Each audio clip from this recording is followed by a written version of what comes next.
રાજકોટમાં સ્થાનિક સ્વરાજ્યની ચૂંટણીઓ પહેલા ભારતીય જનતા પાર્ટીમાં ટિકિટ વહેંચણીને લઈને કાર્યકરોમાં અસંતોષ જોવા મળ્યો છે. શિસ્તબદ્ધ કહેવાતી પાર્ટીમાં ટિકિટ માટે જૂથબંધી અને રોષ હવે સપાટી પર આવી ગયો છે અને હવે ભાજપના પ્રદેશ પ્રમુખ જગદીશ વિશ્વકર્માએ ડેમેજ કંટ્રોલ કરવા લાગી જવું પડ્યું છે અને આ માટે તેમણે રાજકોટની મુલાકાત લીધી છે. તો આવો જાણીએ સમાચાર વિસ્તારથી. નમસ્કાર, જમાવટ સાથે હું છું પાર્થ.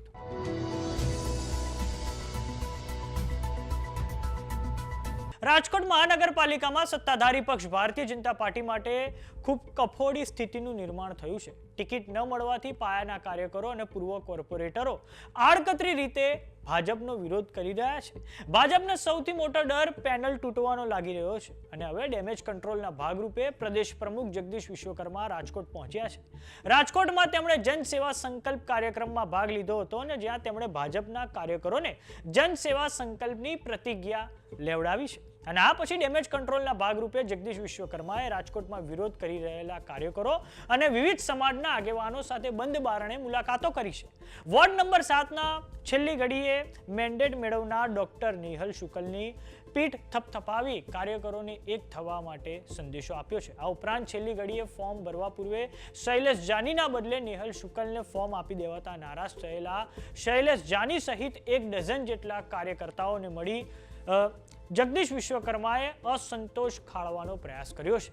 આ માટે રાજકોટ શહેર ભાજપ પ્રમુખ માધવ દવેના નિવાસસ્થાને તમામ નારાજ કાર્યકર્તાઓને બોલાવીને આશ્વાસન આપવામાં આવ્યું છે. આ નારાજ કાર્યકરોમાં હેમુ પરમાર, નીતિન રામાણી, શૈલેષ ડાંગર, સુરેન્દ્રસિંહ વાળા, ધર્મેન્દ્ર ભગત, સંજય દવે અને જિગ્નેશ જોશીનો સમાવેશ થાય છે. આ પછી જગદીશ વિશ્વકર્માએ સહકારી ક્ષેત્રના દિગ્ગજ નેતા જ્યોતિન્દ્ર મહેતા એટલે કે મામાના નિવાસસ્થાને તેઓ પહોંચ્યા હતા. જ્યોતિન્દ્ર મહેતાના પુત્ર રાહુલ મહેતાએ ભાજપમાંથી ટિકિટ માંગી હતી, પરંતુ ટિકિટ ન મળતા તેમના પરિવારજનો અને સમર્થકોમાં નારાજગી જોવા મળી રહી છે.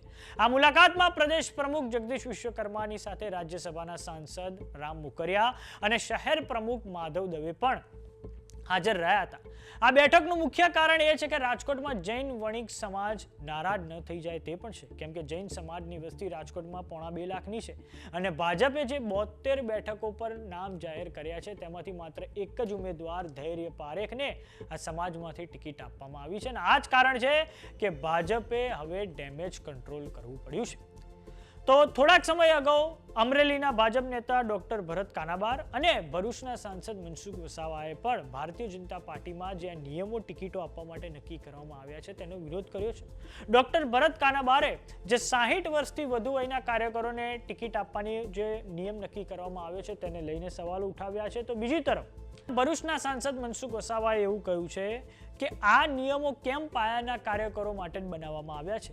વિધાનસભા કે પછી લોકસભાના ચૂંટણીઓમાં આવા નિયમો તો બનાવવામાં આવતા જ નથી. આમ ભારતીય જનતા પાર્ટીમાં ઉકળતા ચરુ જેવી સ્થિતિનું નિર્માણ થયું છે અને હવે જગદીશ વિશ્વકર્માએ રાજકોટમાં ભારતીય જનતા પાર્ટીને નુકસાન ન થાય તે માટે હવે ડેમેજ કંટ્રોલ કરવાની તેમણે શરૂઆત કરી છે. તો સમાચારોમાં અત્યારે બસ આટલું. જોતા રહો જમાવટ. જો તમે અમને YouTube પર જોઈ રહ્યા તો સબસ્ક્રાઇબ કરો, જો તમે અમને Facebook પર જોઈ રહ્યા તો ફોલો કરો. સાથે જ અમારી WhatsApp ચેનલ આવી ગઈ છે, જોઈન કરવાનું ના ભૂલતા. નમસ્કાર.